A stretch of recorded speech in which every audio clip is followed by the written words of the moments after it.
Frank Betcher, the author of How I Raised Myself from Failure to Success in Selling, listed enthusiasm as the first of his 13 success objectives, and his enthusiasm became one of his most powerful assets as he learned to use the great self-motivator to be enthusiastic, act enthusiastic.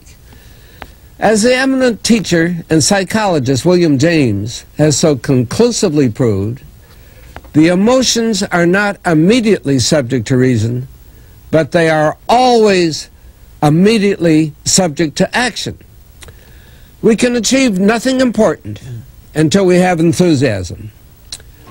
Now, Dr. Hill will explain how you can develop a feeling of enthusiasm for all that you do. Our eighth visit brings us to the subject of enthusiasm, which may be likened to steam in a boiler, which, when it is controlled and turned on, starts the wheels of machinery into action. Someone has said that knowledge is power. That is only a half-truth, for knowledge becomes power only when it is put into action for the attainment of a definite objective. Enthusiasm is one of the more powerful means by which we may put into action our education, experience, and knowledge. Spoken words without enthusiasm are often ineffective, and sometimes they can be actually boresome, as you of course know if you have noticed the effect a speaker without enthusiasm has on his listeners. I have known lecturers to hold audiences spellbound for 2 hours, yet when members of the audience were asked to tell what the speaker had said, they could not remember. But what they did remember was that the speaker got their attention and held it. And now let me explain why enthusiasm has such a powerful impact upon the minds of those who come under its influence. To begin with, I believe you'll be interested in knowing that your brain and every other person's brain is both a broadcasting station and a receiving station, which sends out thought vibrations and picks up those sent out by other people. When you turn on your enthusiasm, you step up the vibrations of thoughts which go out from your brain so that they reach and affect other people more quickly. As a matter of fact, you can send out thoughts which have been so stepped up with silent enthusiasm that they will reach and influence other people to whom you direct your thoughts. This is a fact which has been known to psychologists for ages, and it is also known to most master salesmen who use this method to condition the minds of their prospective buyers before they ever talk with them. You must have observed that enthusiasm is very contagious, that it engages the attention of those who come under its influence and causes them to respond in a similar spirit of enthusiasm. I once heard Andrew Carnegie say that if you turned loose one man who thought in terms of intense enthusiasm in an industrial plant employing thousands of people, this man's enthusiasm would very quickly reach and influence every person in the plant.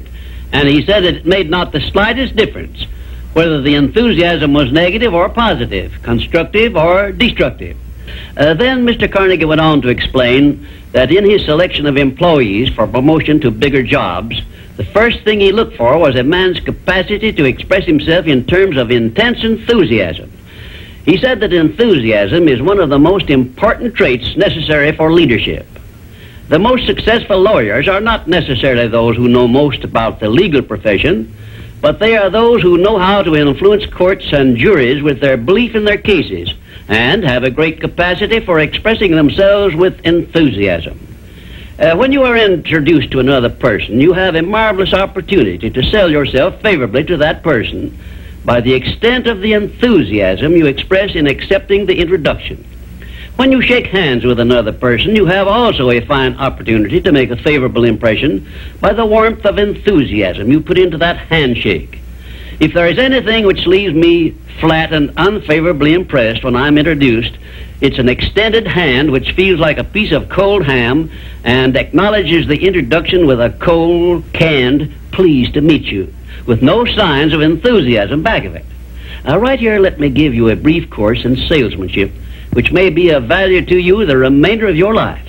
When you meet anyone on whom you wish to make a favorable impression, when it is a stranger you have not previously met or someone with whom you are already acquainted, do these things. 1, Turn on your enthusiasm and so modulate your voice with it that you definitely make the other person feel you are happy to communicate with him.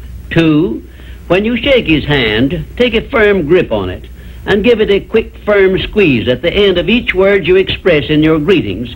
For example, say, "How do you do? I am so very glad to meet you." Do not crush the hand, however, as I have known some people to do.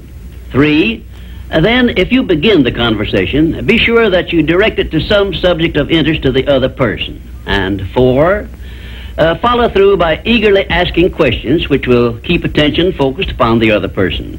Then, when you are ready to have the other person hear what you have to say about yourself or your interest or your business, he will have been prepared to listen attentively. I've often told my students of salesmanship that the best possible way for one to sell himself to others is to first sell the others to themselves. That counsel was sound when I began training salesmen over 30 years ago, and it is still sound. When I was a youngster in school, I discovered that the teachers from whom I learned most were those who expressed the greatest enthusiasm in their teaching. And I have heard an experienced doctor say that the enthusiasm he carries into the sick room with him has more to do with helping to bring about a cure than all the medicine he can prescribe. Enthusiasm is an expression of a positive mental attitude, and it has long been known to doctors that a positive mental attitude stands high on the list of influences which give one sound health. I have heard it said, for example, that only one thing causes stomach ulcers, and that is worry or a negative mental attitude. And only one thing can cure stomach ulcers, and that is a positive mental attitude. It seems that disease germs cannot live and thrive in the bloodstream of one whose mind is always positive.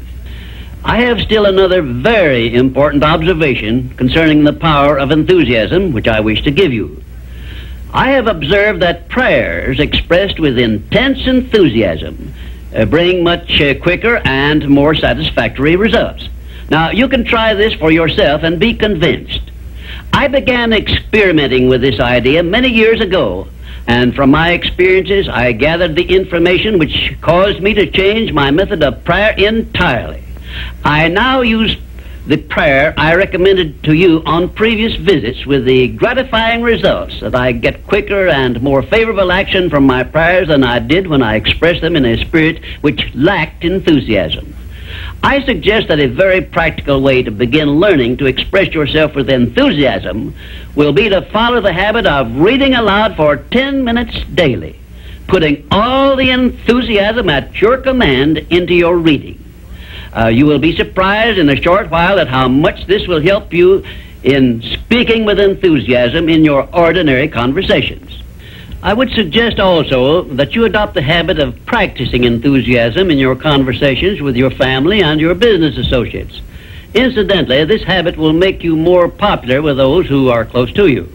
You can enjoy the benefits of enthusiasm if you are interested enough to develop a technique by which to acquire this habit, so you will follow it in a natural, unaffected tone of voice. If you follow my suggestion that you read for 10 minutes daily as a means of acquiring the habit of enthusiasm, I recommend that you write down a list of 10 subjects, things, or circumstances in which you have the keenest interest, and use this list for your practice purposes. You will have no difficulty in reading in a tone of enthusiasm in connection with the things that you like best. And finally, if you have not already picked up some useful ideas as to how the habit of enthusiasm can be developed, or what causes one to be enthusiastic, let me give you an example which may provide you with an interesting cue. You perhaps remember when you were courting the person of your choice, or being courted, as the case may be, you needed no one to tell you how or why to be enthusiastic. Of course not, because the motive of love or affection took care of this without effort on your part. Just remember that enthusiasm is always easily expressed when one is inspired by a burning desire for something or any motive associated with one's closest interests.